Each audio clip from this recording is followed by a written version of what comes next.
Personality tests are bullshit and they don't work. And once you understand that, your business will reflect what you believe to be true about yourself. And I break that down in today's episode, what it is, why it's so important, and exactly how to implement this into your life and business so that you can skyrocket your results. So without further ado, let's get into the episode.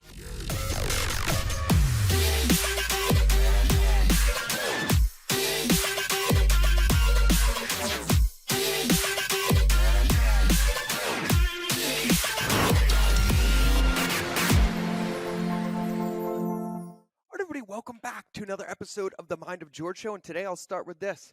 Personality tests are bullshit. Well, kind of.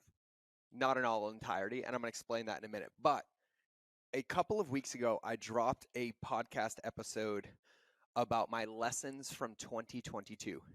And on number 8, I talked about how your business reflects what you believe around yourself.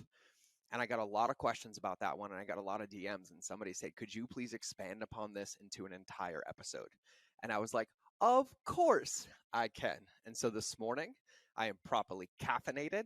I am in my office. I'm ready to go. I'm actually pretty pumped because Vanessa Lau is in my office today. Emily Hirsch is in my office tomorrow. They'll both be here all week, and we are partying and making magic. And I'm just pretty stoked to talk about this. And so today, I'm going to break this down and exactly what I meant, how you embody it, and how you embody basically your beliefs about yourself to live in that behavior, to live in that personality, to then allow the results to come that supports it. And so today is going to lead down one of two book recommendations and one of two rabbit holes, depending, and I will delineate them both out. And I got to give Benjamin Hardy, as always, full credit for this one because he was able to take a lot of things that I've worked on in my life, personal development work and consciousness work and integration work and therapy and EMDR, and a lot of these things where I had all these awarenesses, I had all this growth, I had uncovered all of these things about myself, my default behaviors and things that I was doing that were self-sabotaging and things that were getting in the way of my success. And he was able to package it together for me to realize that I had basically had the clarity I needed, I had all the awarenesses that I needed, and I had everything that I needed in my toolbox to create a different result. But the only thing that was missing was intentional action. And when he broke this down, it gave me basically a roadmap, which actually led to creating the sacred Lightkeeper quadrants, which is how I apply this principle into my life. My business reflects what I believe to be true about myself. And so my habits and rituals are designed to hold me accountable to my potential, which is a daily reminder through my actions of the things that I want to accomplish that helps me grow and helps me expand into that. And so earlier, I probably offended a few people. I love personality tests. I think they're great, and so does Benjamin Hardy. But what he talks about is not that they're bad, it's that people believe them to be absolute. They'll go take an Enneagram, they'll go take a DISC, they'll go take a boom, and then they come out and they're like, oh, this is me. This is me. And the truth is that that's not you. It's a snapshot. It's a general idea. It's a general direction based on inputs and based on the things that you've given it that spits it out a result. But it's not a badge of honor. It's not permanent. It's not edified. It's not set in stone. It's not who you are.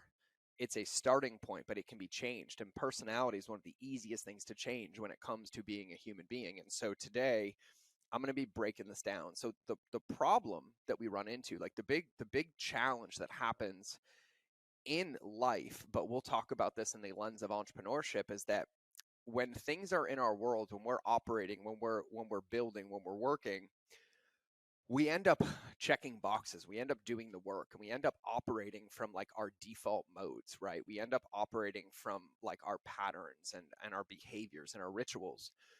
And a lot of times those patterns and behaviors and rituals are the things that got us to where we currently are, but yet we expect them to get us somewhere else. And then we get frustrated when they don't. And then it starts to create resentment. It starts to create anger. It starts to create sadness, and this entire swing of emotions when it comes to working and living in your life and in your business that doesn't feel aligned. And it's just simply because we haven't taken the time to stop, make an adjustment, realign to where we want to go, and then align our current actions and behaviors to get there. And this is no different than the gym. This is no different anywhere. Like if you go to the gym every day for 60 days, you do the same thing with low level intensity, it's not really going to change. But as you ramp it up, as you increase it, as you change it, it's going to change the results that you get. And your personality is no different. And so the thing that I've run into and the thing that's helped me the most is recognizing that typically when I'm in my life, when I'm in my business, when I'm operating, and something isn't going ideal, if I take enough time to think about it and reflect on it and take, as Keith Cunningham calls, thinking time from The Road Less Stupid, then I'm able to reflect and I can actually find the associated inputs or the behaviors, the actions, and the habits that are creating that undesirable result, which means I can't change the result. I can only change the inputs that are creating that result. And that's where it comes down to the habits, the rituals, and the routines. And so the challenge is that when we get in this space, and Alex Sharfin calls this full constraint, right? We have business happening, we're running team, we have meetings, we have things happening, we have launches, we have products, we have all this thing going on that puts constraint around us. And then in that constraint, we tend to just go. We just want to operate. We want to get it done. We want to hit the to-do list. And the challenge is that when we go to doing, we're not being, and we'll end up doing all of these behaviors. And those behaviors are the things that got us here. And so to get somewhere different, to get a different result, to win the race that you've run 3 times and never run, you can't run it the same way. You have to run it differently. And so why is this so important? And it's really, really important because every single choice that we make, every single one of them, whether it's in work, whether it's in filling our bucket, whether it's in our relationships, whether it's in leading our team, our calls, no matter what, every single choice we make is only doing one of 2 things. It is either moving us one step closer to our goals and who we want to become, or it's moving us one step further away from those goals and who we want to become, because stagnation is a myth. A refractory period is a myth. A calm period is a myth. I'm just coasting is a myth. There's no such thing in life or in business or in entrepreneurship. And need I remind you that I have a very healthy relationship with time and how little of it I have. I'm in pain. I'm almost 40 years old. My body hurts. And it's a very beautiful, stark reminder as to how finite this is. But I also understand that time is a great, great asset of mine, but only when I use it. And so why is this important? This is super, super important for you and me to both recognize that at every moment, in every opportunity, at every chance of our life, there are certain things that we have full control over. And those things that we can control are our actions and our behaviors and how we relate to them. Sharon Lechter says, it's our thoughts, our words, and our actions. When we have good thoughts, it translates into good words, and then we take aligned actions based on those words that create the results that we want. And so this is important because no matter what, there is no waiting. There is no, I'll start doing this then, or I'll start next week, or I'll start boom. And I just had the incredible Jamie Smart on the podcast talking about toxic thinking. I don't know if you've heard that episode yet. I think it's coming out. I don't think it'll be out by the time you hear this. I think it's coming after. So keep your eyes and earballs peeled. But talking about this concept of like toxic thinking, which we break down on how to break it and how to fix it in that podcast. But this is a perfect lead into that, about understanding that no matter what, when things aren't going our way, when things are in disarray, when things are disshuffled, when things are there, it's so easy to feel out of control. It's so easy to feel like we've all lost. It's so easy to feel overwhelmed. And the truth is that in those moments, the only things that relieve it, the only things that make it better, the only things that allow it to change is our willingness to take an intentional and aligned action, not based on who we are, but based on where we want to go and who we want to become.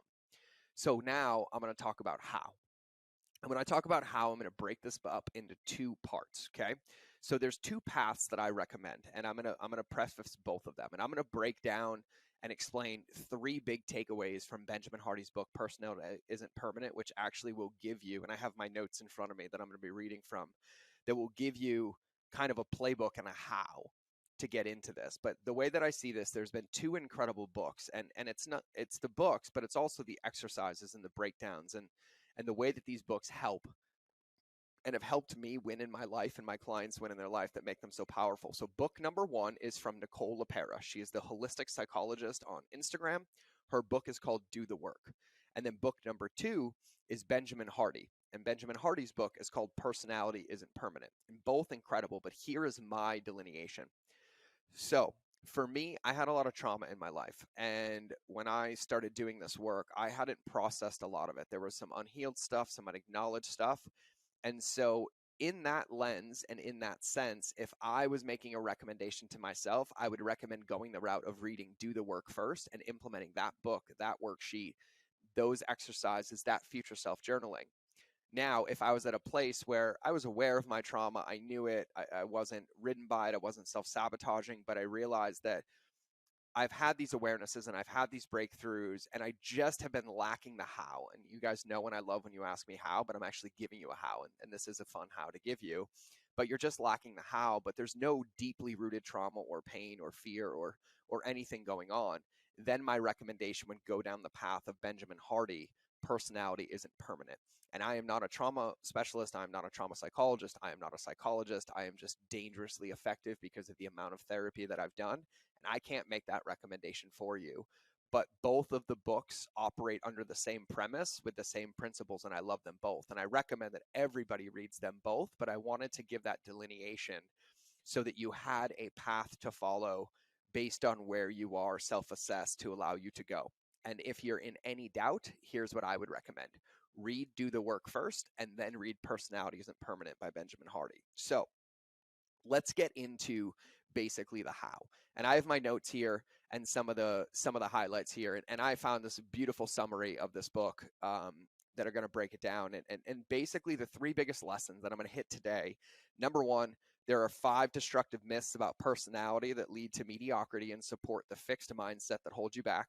Number 2, your goals determine your personality, and your goals are the tool that you need to change your identity. And then number 3, no matter who you've been in the past or who you are now, you can upgrade how you see yourself and you can transform your future.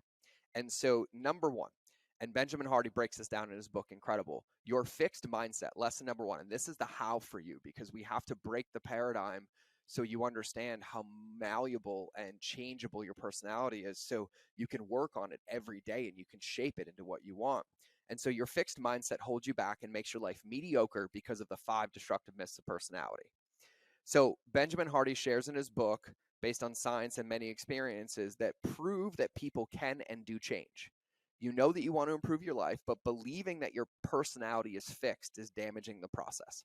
And so here are the 5 myths of the personality that keep you from being your best self. Myth number 1, that you can categorize personality into types, quote unquote types, so that they're fixed and they don't change. Myth number 2 is that your personality is ingrained and unchangeable. Number 3, that what happened to you in the past determines your personality. Not true. Number 4, that you have to discover your personality. Not true, because you get to build your personality. And then number 5, your personality test results describe who you really are. And so let's break this down really, really quickly. So number 1, type-based personality tests are not scientific. It's a gross misrepresentation of the complexity of what it means to be human, to think that we can categorize people into types. And additionally, the research shows that your personality changes drastically over the years. And there's a really good way to think about this. Think about who you were 10 or 20 years ago, and you'll realize how true this is. I think about who I was 3 years ago, 2 years ago, and I feel like I am a drastically different human being, like unrecognizable in a very, very short amount of time, which basically disproves all of these thoughts that people say about, like, this is permanent and this is who I am. And so a lot of the times, myself included, is I thought that my personality was permanent because of past traumas. It was the identity that I thought I had. It was my subconscious. It was my environment. And my perception of historical events changed over time. And now I see them completely differently. And so now, in that same lens, how can I change the way that I think about myself? And how can we change the way that we think about ourselves? And I love this quote from George Bernard Shaw. He perfectly captures the meaning of myth 4 in this quote. And he says, quote, life isn't about finding yourself. Life is about creating yourself, end quote. And so when you understand this, you must understand at the core, and you actually have to believe this in your core, that you can change your personality, that you can change how you show up, that you can go from mean to nice, in my case. You can go from gaslighting to connected, in my case. You can go from disconnected to empathetic. Like, on paper, 5 to 10 years ago, we'll call it 8 years ago, I would consider myself a very I was a very troubled human being that caused a lot of collateral damage based on the wounds that I had and the experiences that I have. And I believed them to be true for so long that I couldn't see a way out. And now I look back at those moments, and my wife and I reflect on this a ton about how different I am and how different we are and how different our life is and our kids are and how we're raising them. Not because I was a monster, not because I was a bad human being, but because I actually believed that I could change. And it took me years to be able to believe I could change. But the most important part about understanding these myths is realizing that none of them are true. And the only thing that is really true is that you have the power to choose how you show up every day. And so that's part one.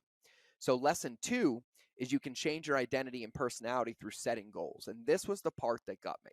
And I've not been a very big like vision board, put it on the wall, but when I have a goal and I can see how that goal allows me to be who I want to be, it excites me. And so Benjamin breaks this down very easily. So every action you perform has a purpose. Another word for purpose is a goal. And whether you consciously think of them or not, your goals determine your identity. Andre Norman's experience of getting into Harvard after 14 years of prison is the perfect example of this. Once his decisions in his teenage years got him locked up, all Andre wanted was to climb the prison hierarchy by unfortunately committing murder. But after what he calls a revelation from God, he questioned his goals, upgraded them to be healthy, and changed his personality. Now, goals drive every decision you make. To find out the aims you want to have to change your personality, you have to look at three sources. Number one, you have to look at exposure. Number two, you have to look at desire. And number three, you have to look at confidence. And so you have to start to open your eyes to the possibilities around you. You have to get more experience to see what the world has to offer. And so in the wise words of Benjamin himself from the book, you can't make decisions and choices if you don't know they exist. And so then you get into your desires. And your desires are important because you don't do anything if you don't want to. If what you want isn't healthy right now, train it by actively changing it to what you know is healthy. And lastly, you need to have the confidence that you can accomplish your goals or you won't even consider them. So go beyond your current comfort zone and be willing to fail if you want to break free of your limits or courage now. So number one, exposure. Exposure means that you have to open up your lens or open up your purview to be able to notice what's around you, to be able to see what possibilities there, what actions you can take, what things you can do.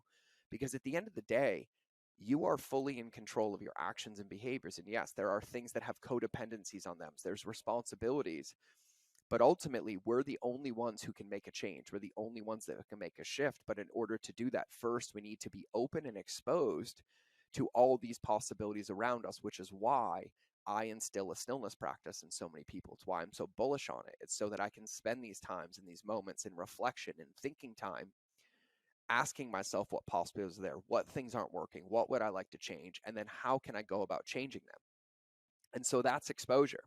And then when you get into desire, you have to make sure that this desire is tied to something, or tied to something that moves you, tied to something that lights you up, ties to something that kind of drives you to move forward, which is why we're always preaching about Lighthouse and knowing your why and why you wake up every day.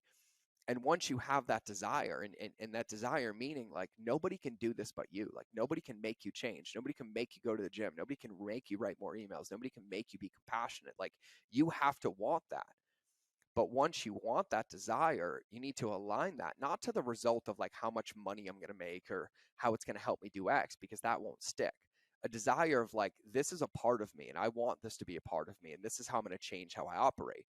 And so once that desire and drive is there, you make a commitment, and that commitment is regardless of how you feel.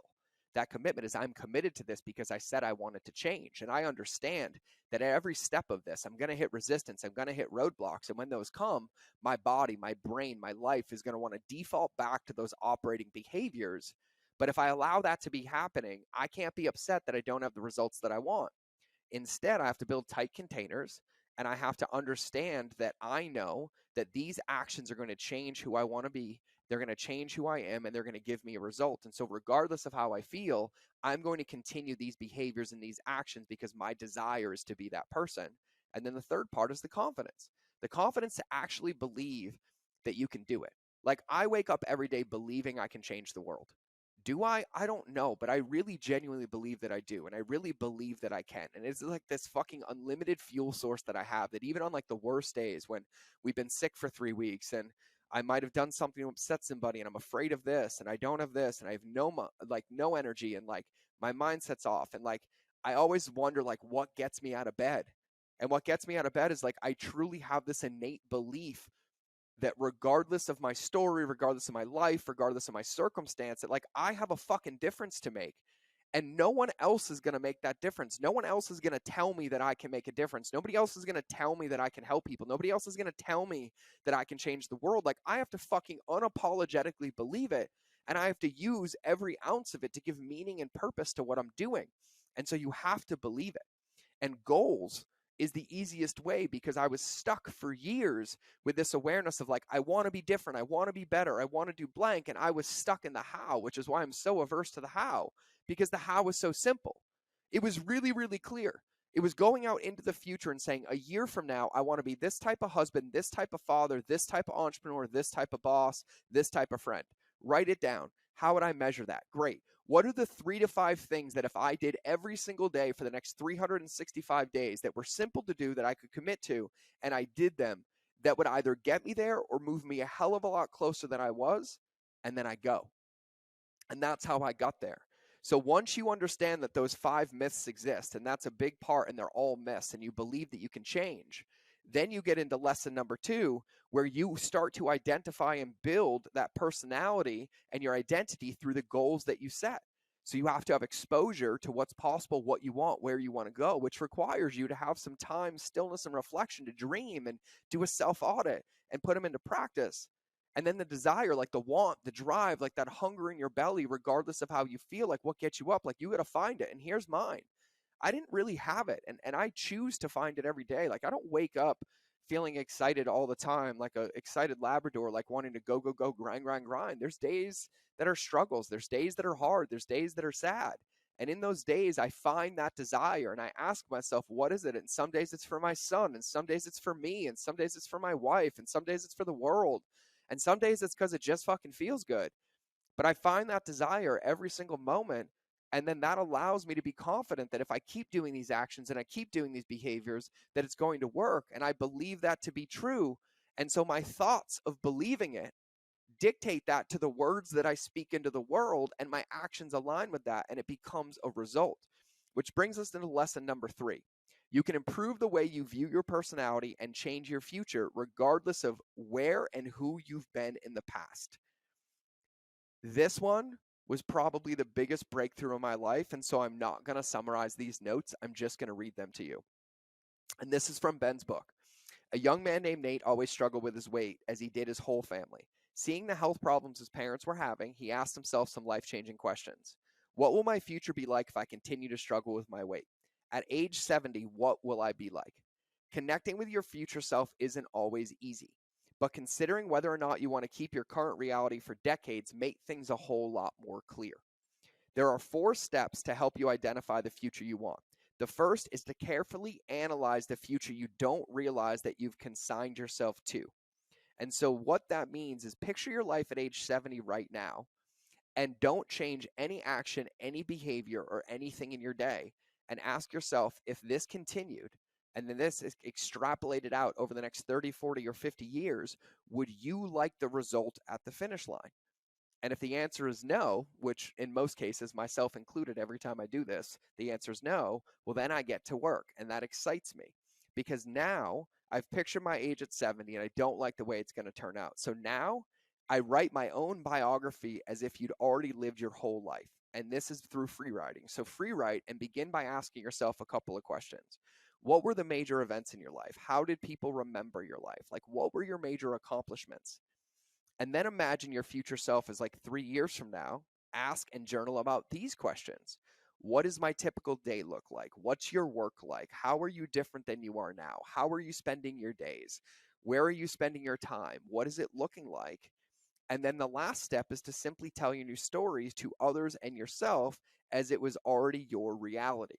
And so what this really boils down to, and is these are things that I've talked about on a lot of previous episodes, even in the last month alone, for you to get here, is that you end up in this spot. Okay, cool. Here's where I am. I want to change. I want to make some tweaks. I want to do some things differently.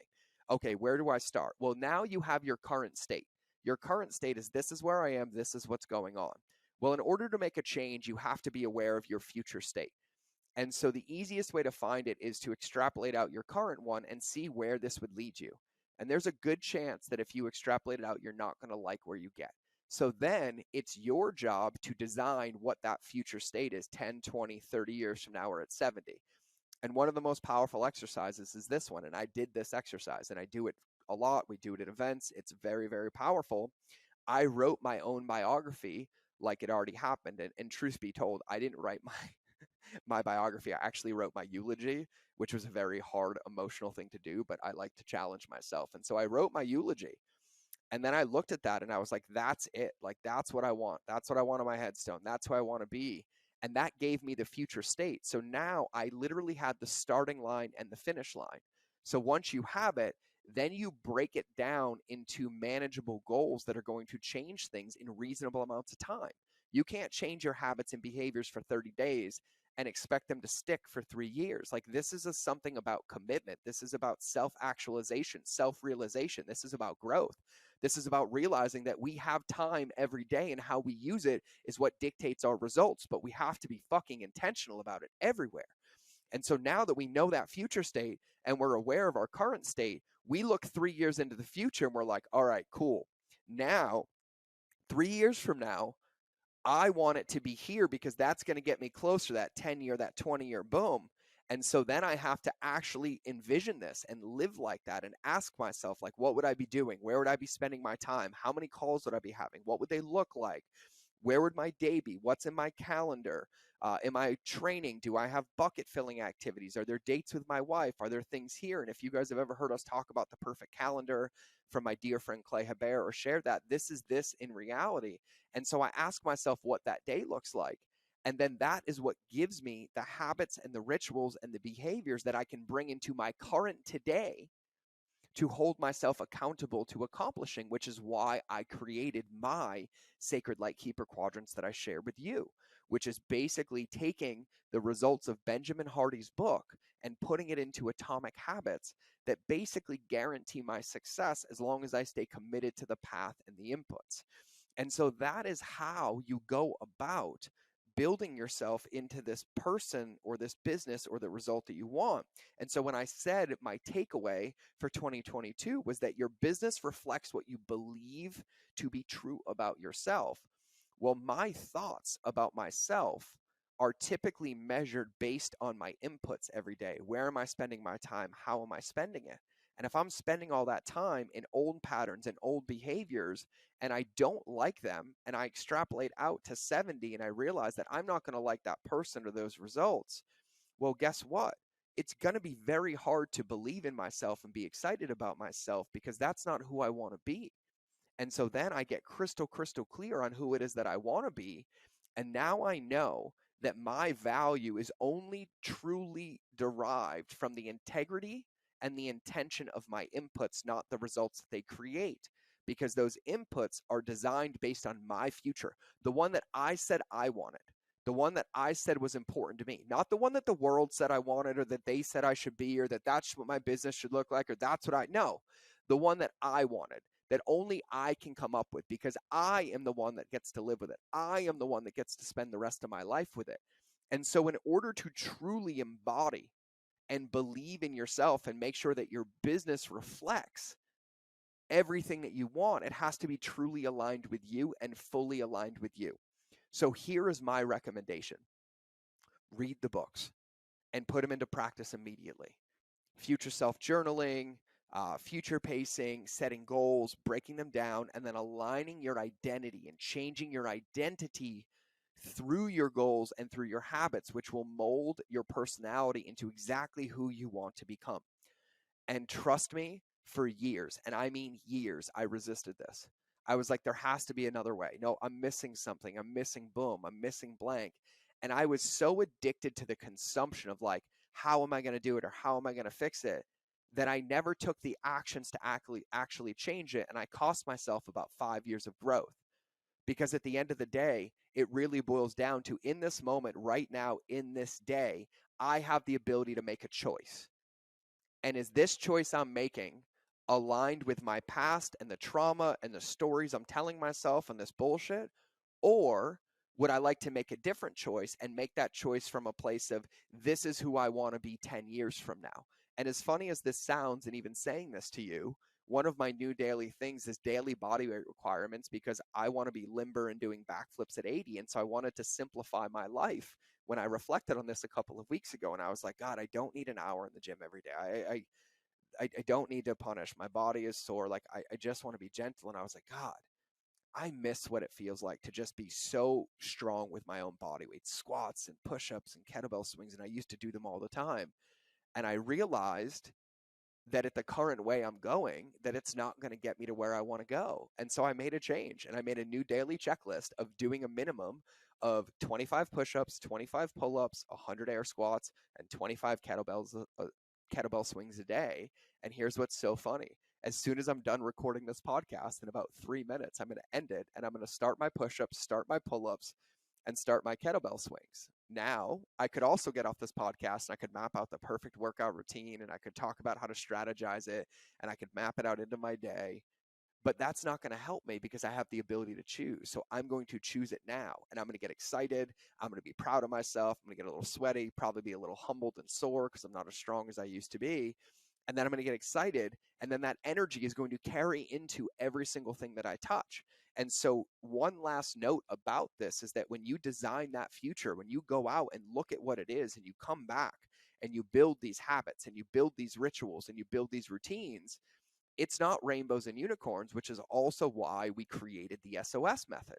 So the wedge of expectations, which I've talked about, is basically taking your Lightkeeper quadrants or these goals or these habits and rituals and putting them in a container that sets you up to win.